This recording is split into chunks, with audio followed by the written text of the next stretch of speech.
귀한 찬양 하나님께서 영광 받으신 줄 믿습니다. 우리 옆에 분과 인사하겠습니다. 주님의 평강이 함께 하시기 바랍니다.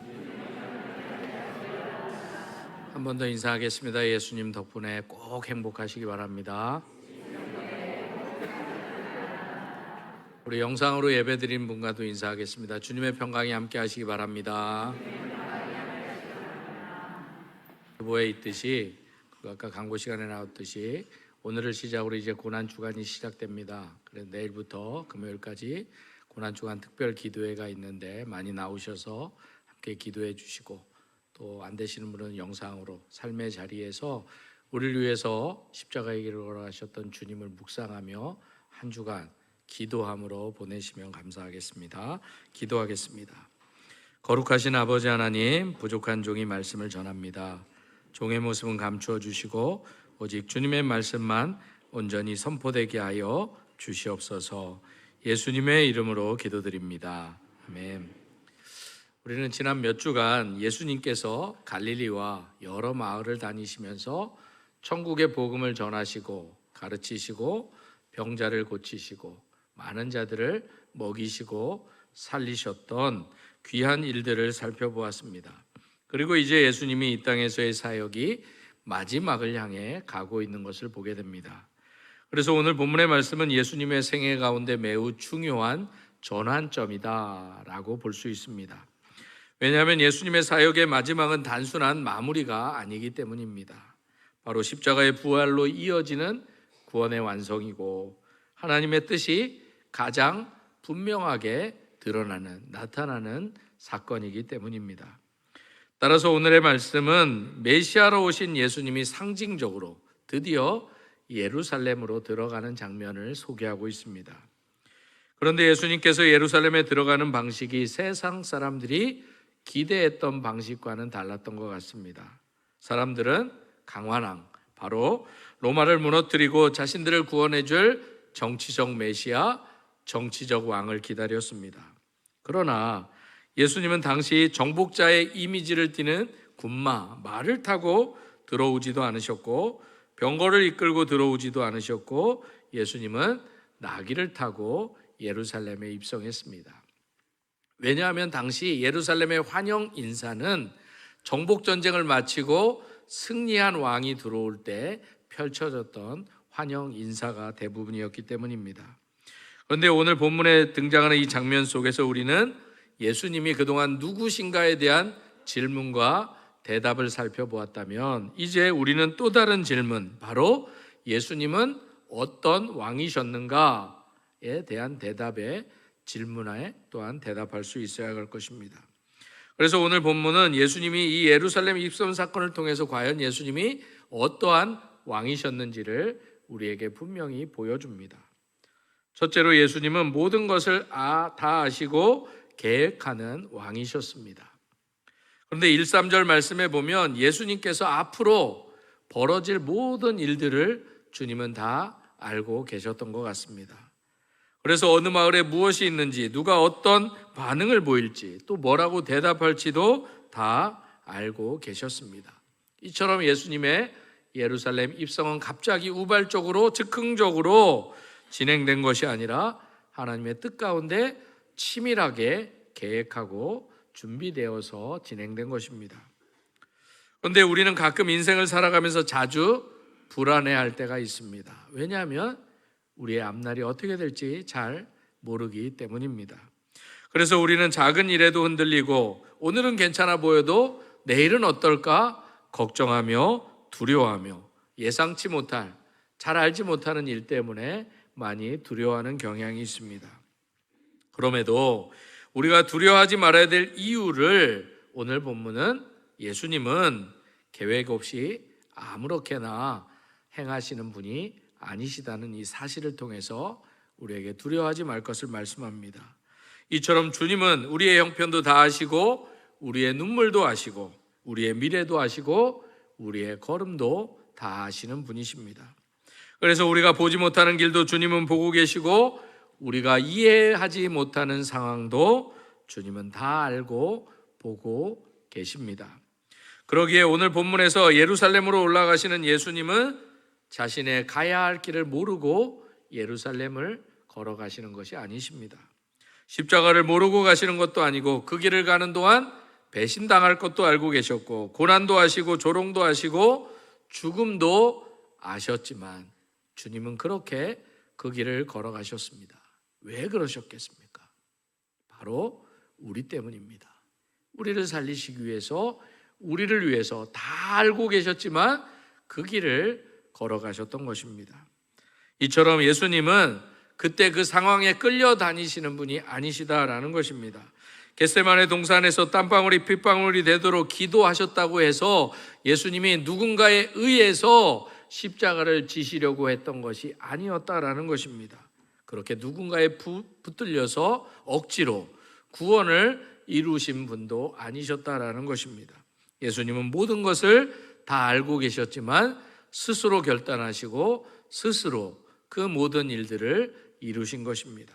그래서 예수님의 예루살렘 입성도 십자가도 그리고 심지어 부활도 모두가 다 하나님의 계획 안에서 차근차근 진행되고 있는 것입니다. 그래서 예수님은 모든 것을 다 하시면서도 우리를 사랑하셔서 그 길을 걸어가셨던 것입니다. 이것이 오늘 우리에게 소망인 것입니다. 그러므로 오늘 우리도 기억해야 합니다. 내 삶이 내 눈에 아무리 어두워 보이고 혼란스러워 보여도 주님은 나의 모든 것을 다 알고 계신다 라는 것을 잊어서는 안 됩니다. 사실 주님이 아시면 그것이면 되지 않습니까? 그래서 제가 자주 하는 말이 있습니다. 그거면 됩니다. 옆 사람 보면서 이렇게 인사합시다. 주님이 당신의 모든 것을 아십니다. 주님이 다 아십니다. 한 번만 더 합시다. 그거면 됩니다. 그게 안 되시는 분들은 기도에 꼭 나오셔서 기도하시면 좋겠습니다. 그래서 내가 왜 이런 길을 가야만 하는지, 왜 내 상황이 지금 내 삶을 이렇게 살아야 되는지 이해되지 않아도 오늘 우리가 꼭 붙들어야 될 것은 내 생각, 내 계획, 내 계산이 아니라 모든 것을 다 알고 계시는 주님의 손을 붙잡아야 된다라는 것입니다. 그래서 예수님은 미리 마태복음 20장 18절에서 제자들을 향해서 예수님께서 왜 예루살렘으로 올라가야 되는지를 분명히 설명해 주셨습니다. 바로 예루살렘으로 들어간다는 것은 온 인류의 죄를 대신해서 죽기 위해, 십자가를 지시기 위해 들어가신다라는 것입니다. 그래서 예수님의 지금까지의 모든 사역은 한마디로 말하면 이 예루살렘으로 들어가기 위한 사역이었다라는 것입니다. 그런데 문제는 당시 무리들도 제자들도 예수님의 이 예루살렘의 입성, 이 의미를 끝까지 잘 알지 못했다라는 것입니다. 바로 예수님의 예루살렘의 입성이 고난과 죽음을 맞이하러 가시는 길임을 꿈에도 생각하지 못했다. 아무리 이야기해줘도 믿지 않았다라는 것입니다. 그래서 예수님은 감람산에 오셔서 두 제자에게 이 예루살렘 입성을 준비하도록 하십니다. 맞은편 마을로 가면 메어있는 나귀와 나귀 새끼가 함께 있는 것을 볼 텐데 그 두 마리를 데려오라는 것입니다. 그리고 주인이 물으면 주가 쓰시겠다라는 것입니다. 그렇다면 예수님은 왜 나귀를 데려오려고 하셨냐라는 것입니다. 왕이라면 보통 말을 타고 위풍당당하게 입성하셔야 되는데 왜 주님은 말이 아닌 나귀 새끼를 데려오라고 했냐라는 것입니다. 사실 한 나라의 왕이 즉위할 때는 온 나라가 떠들썩하게 잔치를 벌입니다. 심지어 전 세계가 떠들썩합니다. 요즘에는 왕이 아니라도 한 사람이 잔치만 해도 굉장합니다.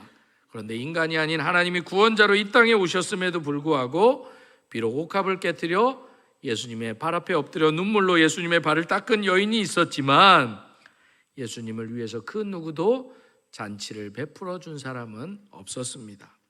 그럼에도 여기에 깊은 영적인 의미가 있습니다. 비록 아무도 알아주지 않고 아무도 왕으로 준비하지 않았지만 예수님 스스로가 예루살렘에 들어가셨다라는 것입니다. 그런데 더 놀라운 것은 예수님께서 당신이 타야 할 나귀가 어디 있는지 정확히 알고 계셨다라는 것입니다. 그래서 예수님은 오늘 본문 1, 3절을 다시 보면 제자들에게 한 마을에 메어 있는 나귀 한 마리와 나귀 새끼를 풀어서 끌어오라고 하셨고 그 나귀의 주인이 왜 나귀를 끌고 가냐고 묻거든 주가 쓰시겠다고 하라. 그러면 즉시 보낼 것이다 라고 말씀합니다. 그런데 예수님의 이 말씀을 우리도 또 많은 사람들이 잘못 이해해서 예수님은 원하시는 거는 다 가져오라고 하신다 라고 생각할 수 있다라는 것입니다. 또한 우리 같은 목회자들이 잘못 말씀을 전하면서 자기의 유익을 위해서 예수님의 이름을 팔 때도 있다라는 것입니다. 그런데 정확한 것은 성경에는 이 나귀의 주인이 정확히 누군지를 설명하지 않고 있습니다. 그래서 이 말씀은 상식적으로 이해하는 것이 좋을 것 같습니다. 바로 예수님이 하신 말씀을 보고 추측해 보면 어쨌든 이 나귀의 주인은 예수님이 누구신지 알았다라는 것입니다. 어쩌면 예수님을 좋아하는 사람, 예수님을 사랑하는 사람, 예수님을 위해서는 뭐든 할 수 있는 사람, 바로 예수님이 숨겨놓은 제자일 수도 있었습니다. 예수님을 그걸 아셨기에 그렇게 데려오라고 명령할 수 있었던 것입니다. 왜냐하면 예수님이 이 말씀을 하실 때 미안해하시거나 갈등을 하시는 표현이 전혀 없이 당연한 듯한 태도로 말씀하셨기 때문입니다. 그리고 우리가 아는 예수님이 그렇게 막무가내로 무엇을 빼앗아가는 분이 아니시기 때문입니다. 예를 들어 평소에 여러분들이 누군가를 좋아하는데 그렇다면 그분에게 무언가를 해주고 싶은 것이 여러분들 마음이 아니십니까? 주고 싶지 않으십니까? 저만 그런가요? 뭐 연애할 때뿐만 아니라 결혼해서도 내가 뭐 먹고 오면 같이 먹고 가고 싶고 좋은 거 보면 같이 나누고 싶은 것이 우리의 마음이 아니냐라는 것입니다. 그런데 어느 날 누군가 그 사람에게 뭐가 필요하다라는 이야기를 들었다면 여러분들은 어떻게 하시겠습니까? 듣고 끝나겠냐라는 것입니다. 모른 척 하겠냐라는 것입니다. 거절하겠냐라는 것입니다. 저는 없어서 그렇지 많이 나누고 싶습니다. 많이 주고 싶습니다. 저는 어렸을 때부터 부모에게 그렇게 배웠습니다. 사실 제가 대학생 다 돼서 시골에서 학교 다녔기 때문에 차를 1시간 반 이렇게 타야 돼요. 그런데 제 책가방에는 책은 별로 없고 우리 어머니가 늘 비닐으로 몇 겹을 싸갖고 김치를 꼭 싸주셨어요. 친구들 나눠주라고. 근데 어떨 때는 새요. 그 냄새가 배요. 그런데 하나도 창피하지 않고 기쁨으로 친구들 나누어줬어요. 더 중요한 것은 누가 김치 없다는 이야기를 들으면 엄마한테 얘기해서 김치를 갖다 줬어요. 제가 갖다 줬다는 얘기도 하지 않았어요. 왜 그랬을까요? 우리 어머니가 참 좋아하셨어요. 우리 어머니 아버지 술 잘 안 드셨어요. 술 안 드셨다고요. 근데 우리 어머니 아버지 술 잘 담그셨어요. 솔잎주도 담그셨고요, 복분자주도 담그셨고, 과일주도 잘 담으셨어요. 그러면서 그것이 익으면 몇 년 지나서 익으면 친구들 갖다 주라고 하세요. 맥주, 소주 이런 거 먹지 말고 좋은 술 먹으라고. 그들에게 술 주려고 우리 어머니가 술 담으셨겠어요? 결국엔 술 먹지 말라고 하신 거였어요. 그런데 본문은 이렇게 해석해야 된다라는 것입니다. 전혀 모르는 사람한테 가서 물건을 가져오라라는 말이 아닙니다. 이미 그 사람은 예수님을 위해 준비된 사람이다라는 것입니다. 옥합을 깨뜨려 주님 발에 엎드려 눈물로 예수님의 발을 씻긴 여인처럼, 자신의 무덤을 기꺼이 드렸던 아리마다의 요셉처럼. 그런데 주님이 쓰시겠다고 하니까 얼마나 기쁘게 내어주겠냐라는 것입니다. 주님이 우리의 물질을, 우리의 재능을, 우리의 시간을 쓰시겠다면 얼마나 축복이냐라는 것입니다. 여러분들이 요즘은 그런 부모들 있을지 모르지만 우리 많이 보면 내가 이렇게 열심히 일하고 내가 이렇게 아끼고 이렇게 모으는 거 다 너 주려고 하는 거야, 그렇게 얘기하지 않으셨냐라는 거예요. 그런데 그 주님이 필요하신다는데, 주님이 내 것이 필요하신다는데 얼마나 기쁘게 드리겠냐라는 것입니다. 주님이 나를 쓰셔서 하나님의 영광을 위하여서 하나님의 일을 하신다 그러는데 얼마나 기쁘게 드리겠냐라는 것입니다. 그런데 더 중요한 것은 주님이 이 나귀를 쓰시겠다고 하신 이 표현이 단순히 갑작스럽게 우발적으로 하신 말씀이 아니라 구약의 예언의 말씀이다라는 것입니다. 나귀 주인이 주님이 쓰시겠다고 하니까 좋아서 그래 가져가세요 라고 했는데 그것이 단순한 사건이 아니라 구약 예언의 응답으로 나타난 사건이다라는 것입니다. 그래서 둘째로 예수님은 예언의 응답으로 오신 겸손과 평화의 왕이십니다. 오늘 보면 4, 5절 말씀은 구약 스가랴 9장 9절에서 인용된 예언된 말씀입니다. 여기서 특히 중요한 말씀은 바로 내 왕이 내게 임하나니 이 말씀과 그는 겸손하여 라는 말씀입니다. 예수님은 분명히 왕으로 이 땅에 오셨습니다. 그러나 세상의 왕들과는 전혀 다른 방식으로 나귀를 타고 오셨습니다. 세상의 왕은 힘으로 자신을 증명하고 권력으로 사람을 누르고 스스로 높아짐으로 존경을 얻으려 합니다. 그런데 예수님은 겸손의 왕으로 오셨습니다. 그래서 예수님은 일반적으로 왕들이 타는 군마, 말이 아닌 온유와 평화의 상징인 나귀, 그것도 나귀 새끼를 타고 오신 것입니다. 다시 말해 예수님은 칼을 들고 오신 분이 아니라 죄인을 위해서 죽기 위해 오신 분이십니다. 사람들을 심판만 하러 오신 것이 아니라 먼저 구원하기 위해 오신 분입니다. 그런데 문제는 이것을 제자들도 당시 예수님을 그렇게 따르던 그 무리들도 예수님이 누구신지 정확히 알지 못했습니다. 그래서 사실 9절 말씀에서 호산나 다윗의 자손이여 라고 외쳤지만 정말 예수님이 어떤 왕인지는 잘 알지 못했습니다. 왜냐하면 그들이 진심으로 원했던 왕은 자신의 문제를, 자신의 삶을 회복시켜 주실, 당장 내 삶을 온전하게 회복시켜 줄 정치적 왕, 정치적 메시아를 기다렸기 때문입니다. 그래서 로마의 속박으로부터 자신들을 구원해 주시고 착취당하고 억압받았던 민족의 무너졌던 자존심도 회복하고 눈에 보이도록 삶을 당장이라도 회복시켜 줄 정치적인 메시아를 기다렸던 것입니다. 하지만 예수님은 그들의 기대에 만족시키기 위해서 오신 분이 아닙니다. 예수님은 하나님의 뜻을 이루기 위해서 오셨기에 사람들의 욕심과 욕망을 채우는 것이 아니라 죄를 해결하기 위해 오셨기에 나귀를 타고 입성하신 것입니다. 그런데 오늘 우리도 예수님을 믿는다고 하면서 내가 원하는 방식으로, 내가 기대하는 방식으로 예수님을 바라보고 믿는 경우가 많습니다. 내가 바라는 때에 내가 원하는 방법으로 내가 기대하는 결과를 주시는 예수님만 좋아한다라는 것입니다. 기도도 종종 그렇게 하는 경우들이 있습니다. 주님, 이 문제를, 내 상황을 빨리 해결해 주십시오. 내 시간에, 내가 기다리는 이 시간에 해결해 주십시오. 심지어 내가 아닌 주님, 저 사람을 바꿔 주십시오 라고 기도합니다. 물론 우리는 그런 기도를 드릴 수 있습니다. 그러나 더 중요한 것은 나는, 내가 기도하는 그분 예수님을 정말 왕으로 모시고 있는가, 아니면 내 뜻을 이루는 도구로 예수님을 찾고 있지는 않은지 우리 자신을 돌아보아야 합니다.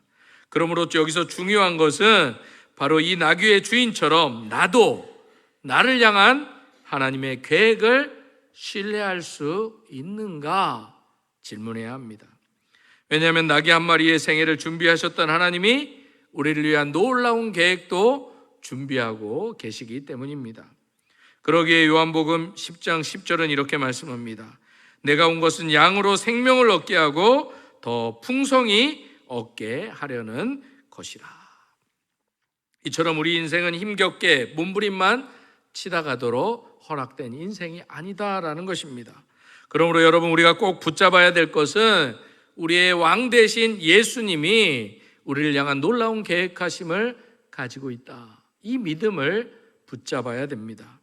그렇다면 종려주의를 시작으로 고난주일간을 시작하면서 우리의 왕 대신 예수님을 우리는 어떻게 맞이하게 해야 될까요? 어떻게 모셔야 되냐라는 것입니다. 본문이 우리에게 말해주는 예수님을 맞이하는 참된 자세는 일시적인 열광이 아니라 삶의 순종으로 맞이해야 된다라고 말씀합니다. 이 말씀을 보면 예수님이 말씀하신 대로 끌고 온 나귀 새끼 위에 예수님이 앉으셔야 되는데 안장이 없었던 것 같습니다. 그래서 제자들은 자기들의 옷을 벗어서 나귀 안장 위에 깔아드렸습니다.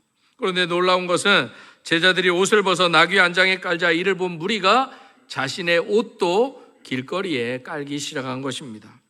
사실 이러한 행동은 당시 왕이 행차할 때 했던 예의입니다. 그래서 이러한 모습은 당시 군중들이 예수를 메시아로 왕으로 기대를 가졌다라는 증거이기도 합니다. 그리고 더 놀라운 것은 이때 그들의 입술에서 찬양, 기도가 쏟아져 나왔습니다. 왜냐하면 지금 우리가 외친 호산나라는 단어는 단순한 환호성, 단순한 감탄사가 아니기 때문입니다. 호산나 이 말은 히브리어로 호시아나에서 나온 말로 헬라어 자체의 고유 언어라기보다는 히브리어 그 자체를 발음대로 옮겨낸 단어입니다. 본래 뜻은 주여 우리를 구원하소서, 지금 당장 구원해 주옵소서라는 뜻을 가진 간절한 기도입니다. 그런데 지금 무리가 예수님을 향해 그렇게 외친 것입니다. 이것은 예수님을 단순한 선지자나 지도자가 아니라 자기들을 구원할 메시아로 믿었기에 가능한 것입니다. 다시 말해 호산나는 찬양의 외침이면서 동시에 구원의 간구이고 기쁨의 환호성이면서 동시에 믿음의 고백인 것입니다. 그래서 무리 안에는 예수님 안에서 구원을 보았고 구원의 기대를 가졌고 예수님을 통해 하나님께서 자기 백성을 건지실 것을 소망하면서 호산나 다윗의 자손이여 라고 외치었던 것입니다. 이처럼 그들은 메시아를 기다렸고 지금 이 순간만큼은 예수 그리스도를 메시아로 믿고 있었던 것입니다. 그래서 그 당시 로마의 지배를 받고 있었던 이스라엘 사람들은 이분이라면, 이 예수라면 우리를 로마로부터 자유와 독립을 가져다 줄 수 있을 것이다 라는 기대가 있어서 외쳤던 것입니다. 그런데 우리는 이 장면을 보면서 중요한 사실 하나를 기억해야 합니다. 이 환호를 외치던 사람들 가운데 많은 자들이 얼마 지나지 않아 다 예수님을 떠났다라는 것입니다.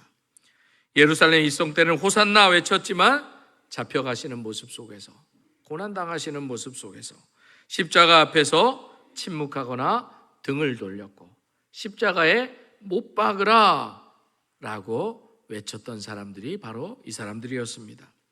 환영은 했지만 끝까지 따르지 못했고 열광은 있었지만 헌신은 없었고 기대는 있었지만 순종이 따르지 않았던 것입니다. 그런데 우리도 종종 이럴 때가 있는 것 같습니다. 예배 시간에 기도하다가 찬양하다가 말씀을 듣다가 우리는 많은 은혜를 받기도 합니다. 그래서 찬양을 하면서 기도를 하면서 눈물을 흘립니다. 심지어 말씀을 들으며 결단을 하기도 합니다. 그런데 어떻습니까? 예배를 마치면 끝나버립니다. 주일 지나고 월요일부터는 다시 똑같이 살아가지 않냐라는 것입니다. 주님을 왕으로 모신 흔적이, 은혜를 받은 흔적이 내 삶에 남아있지 않다라는 것입니다. 제가 늘 이야기하지만 우리가 어디 가서 뭐 먹으면 우리 안에 냄새가 배지 않냐라는 것입니다. 그래서 예수님을 맞이한다는 것은 단지 입술로 주님이라고 고백하는 것이 아니라 내 삶을 통해서 예수님이 누구신지를, 내가 예수님 믿는 것을 삶으로 분명히 나타내 보일 수 있어야 된다라는 것입니다. 그래서 당시 사람들은 예수님을 예루살렘으로 모셔드렸지만, 환호는 했지만 진짜 중요한 것은 예수님을 마음의 왕자로, 마음의 왕으로 모셔드리지 못했다라는 것입니다. 우리가 군중 속에서 환호하는 것은 쉽습니다. 그러나 십자가를 지시는 주님을 끝까지 따라가는 것은 너무나 어렵다라는 것입니다. 병자를 고치고 오병이어를 통해 수많은 사람들을 먹이시고 풍랑이는 바다를 잔잔케 하시는 기적을 행하시는 예수님을 좋아하며 따라갈 수는 있지만 자기를 부인하고 나를 쫓으라는 예수님을 따르는 사람은 거의 찾아보기 어려웠다라는 것입니다. 그래서 오늘 고난주간을 시작하면서 우리는 우리 자신을 돌아볼 수 있어야 합니다. 나는 정말 예수님을 왕으로 모시고 있는가? 아니면 필요한 때만 예수님을 찾고 있지는 않은지, 나는 주님을 찬양하지만 동시에 내 삶을 주님께 맡겨드리지는 못하고 있지는 않은지, 나는 예수님을 온전히 맞아드렸는지 아니면 잠시 환영만 했는지. 그래서 오늘 본문 마지막에 10절과 11절에서 사람들이 묻는 이 질문, 바로 이는 누구냐? 이 예수는 누구냐? 라는 질문에 우리도 분명하게 대답할 수 있어야 합니다. 예수님이 누구신지, 예수님은 선생님이신지, 단지 기적을 행하시는 분인지, 아니면 훌륭한 종교 지도자인지, 아니면 정말 하나님이 보내신 왕, 우리가 그렇게 기다렸던 메시아인가? 그런데 당시 사람들은 갈릴리 나사렛에서 나온 선지자 예수라고 대답했습니다. 물론 예수님이 선지자라는 대답은 틀린 말은 아닙니다. 그러나 그것으로는 부족하다라는 것입니다. 왜냐하면 예수님은 단지 선지자 중에 한 분으로 오신 분이 아니라 우리를 구원할 왕으로 오셨기 때문입니다. 우리 죄를 짊어지실 하나님의 어린 양이셨고, 그래서 십자가에서 죽으시고 부활하심으로 우리를 하나님께 인도해 주실 구원자이셨기 때문입니다. 그래서 예수님은 비록 겸손히 나귀를 타셨지만 결코 작은 분이 아니셨다라는 것입니다. 예수님은 낮아지셨지만 온 세상을 다스리는 만왕의 왕으로 오셨다라는 것입니다. 오늘 우리의 믿음이 이 고백 위에 서야 합니다. 예수님에 대해서 아는 정도가 아니라 예수님에 대한 믿음으로 서야 된다라는 것입니다. 예수님에 대한 지식이 아니라 예수님에 대한 순종으로 나아갈 수 있어야 된다라는 것입니다. 그래서 오늘 본문의 말씀은 단순히 예수님의 예루살렘 입성을 말하는 말씀만이 아닙니다. 이 말씀은 오늘 우리에게도 오시는 예수님이 누구신지를 분명히 보여주는 말씀입니다. 예수님은 그때도 지금도 우리를 다 알고 우리의 모든 것을 아시는 왕으로 오시는 분이십니다. 그러기에 예수님은 입술의 환호만이 아니라 삶의 순종을 오늘도 우리에게 원하고 계십니다. 잠깐의 감정이 아니라 끝까지 따르는 제자들을 주님은 찾고 계신다라는 것입니다. 오늘 예루살렘 성에서 사람들이 물었던 질문을 그래서 우리는 다시 붙들어야 됩니다. 우리가 믿는 예수는 누구냐? 이것에 대해서 분명히 대답할 수 있어야 됩니다. 이렇게 믿음으로 저를 따라 결단하기를 원합니다. 예수님은 나의 왕이십니다. 예수님은 나를 위해 오신 구주이십니다. 예수님, 내 삶의 주인이 되어 주십시오. 사랑하는 성도 여러분, 본래 예수님은 처음부터 하나님이셨습니다. 모든 인류의 죽음과 죄와 저주에서 우리를 구원하기 위해서 하나님은 인간의 몸을 입고 예수라는 이름으로 역사의 한복판으로 우리의 삶의 자리에 친히 내려오셨습니다. 그러나 요한복음 1장 4, 5절 말씀에 보면 하나님이 인간으로 오셨음에도 불구하고 이 지상에 그 누구도 어떤 인간도 생명과 빛으로 그리고 구원으로 오신 인류의 메시아이신 예수님을 영접하지 못했습니다. 영접하기는커녕 오히려 박해하고 결국은 십자가에 죽게 한 것이 인간의 예수님에 대한 대접이었습니다.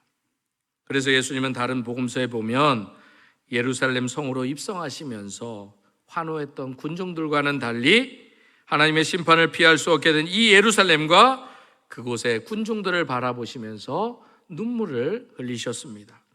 누가복음 19장 41절과 마태복음 23장 37절, 누가복음 13장 34절에 보면 예수님은 나귀를 타셨지만 열등감에 젖어 있지도 패배감에 사로잡히지도 않으셨습니다. 대접받지 못한 억울함이 그 얼굴에 남아있지도 않으셨습니다. 단지 예루살렘 성에 입성하기 전에 예수님은 예루살렘아 예루살렘아 하시면서 우셨습니다. 눈물을 흘리셨습니다.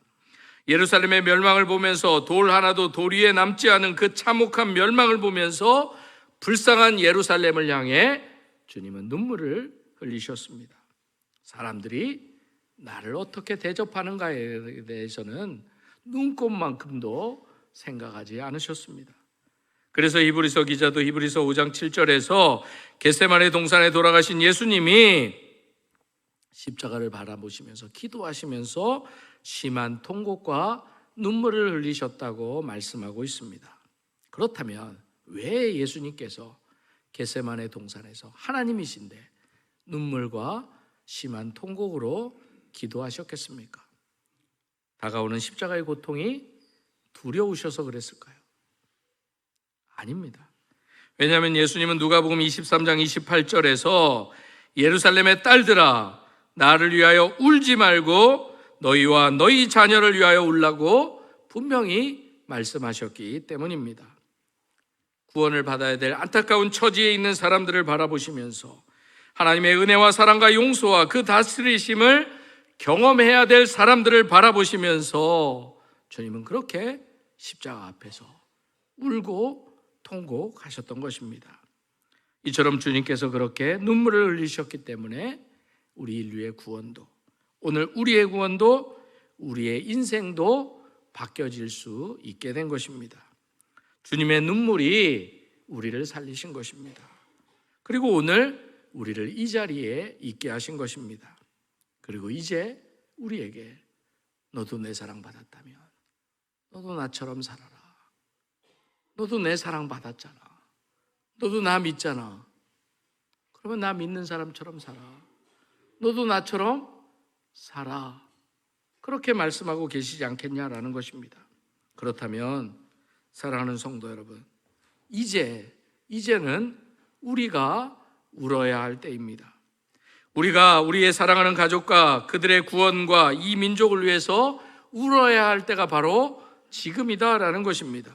우리가 울면 우리의 사랑하는 가족도 하나님께서 살게 해주실 것입니다.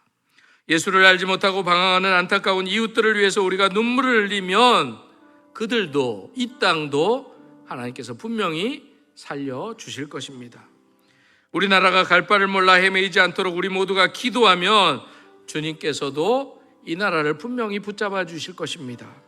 전쟁의 공포 속에서 살아가는 자들을 눈물로 품고 우리가 기도하면 하나님께서 이 땅에서 전쟁이 끝나게 하여 주실 것입니다.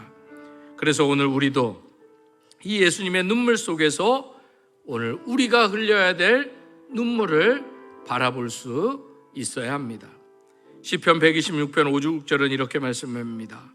눈물을 흘리며 씨를 뿌리는 자는 기쁨으로 거두리로다. 울며 씨를 뿌리러 나가는 자는 반드시 기쁨으로 그 곡식단을 가지고 돌아오리로다. 이 시간 주신 말씀을 기억하면서 오늘 내가 흘리는 눈물과 기도를 기쁨으로 바꾸어 주실 그 주님을 기대하며 다음에 기도의 제목을 가지고 함께 기도하겠습니다. 주님, 우리도 예수님을 바르게 알아보게 하여 주시옵소서. 입술의 환호에 머물지 않고 삶으로 순종하게 하여 주시옵소서. 우리 도원동교회가 예수님을 참된 왕으로 모시는 교회가 되게 해달라고 이 시간 주님의 이름 한번 부르고 통성으로 기도하겠습니다. 주여, 아버지 하나님, 이 시간 세상을 기대하는 방식이 아니라